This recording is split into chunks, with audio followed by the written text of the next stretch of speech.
In this video, I'm going to talk about brush opacity and density in Clip Studio Paint. So here I have a brush with the ink setting. The opacity is all the way up and there's no pen pressure. And if I look at the brush tip, brush density, again it's all the way up with no pen pressure, and adjust brush density by gap is turned off. And what that gives me is a very solid stroke. Now, if I click on Adjust Brush Density by Gap, it still is a fairly solid stroke, but it has a little bit of transparency in there. So let me go and unclick that and go back to ink so we can talk about opacity first. So opacity is something that many other programs use, and that can be useful in Clip Studio Paint, but paint density is actually one that you'll probably use more often.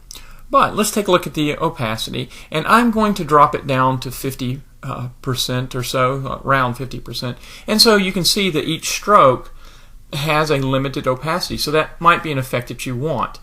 Now, watch as I do this, as I continue to paint without lifting up my pen. The paint does not accumulate. So that's the way opacity works. The paint does not accumulate when your pen stays down.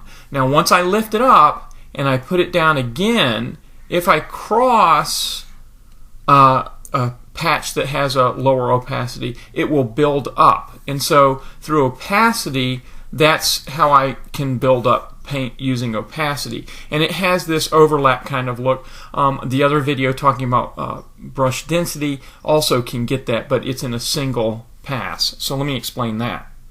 So let me go ahead and put the opacity all the way up and go back to brush tip, brush density, and now what I'm going to do is drop that down low, and I'm going to add the adjust brush density by gap. And in this case, it starts off looking similar to the opacity, but as I continue to lay down paint, now I get this overlap without lifting up my brush. And see, so we're really accumulating paint. So if you want to accumulate paint, that's what the brush density is about. So that's the difference between brush density and the opacity. Now, you may have a situation where you want to build up paint, but not more than a certain amount. So I can change the opacity. Let's say pull that down to 50%. And now I'm going to go back to the brush tip and look at the density, and I'm going to start it down really low. I'm going to go ahead and add pen pressure because that's the typical situation, and I like to have a curve like this, which moves down to the left a little bit. If you don't know how to do that, just click on the curve and drag it down. So now what's going to happen is the brush density will start out very low, and you can see the brush stroke up here. It's hardly any paint laying down, but it will accumulate. So I start painting, and if I push hard, then it accumulates faster, and I haven't lifted my pen and I keep drawing, and notice no matter, I'm pushing very hard, and no matter how hard I push, it's not going to increase above, you guessed it, the opacity. So I'm not going to change the opacity. I'm now going to lay down another stroke, and just like we saw with opacity before, we're building up paint that way.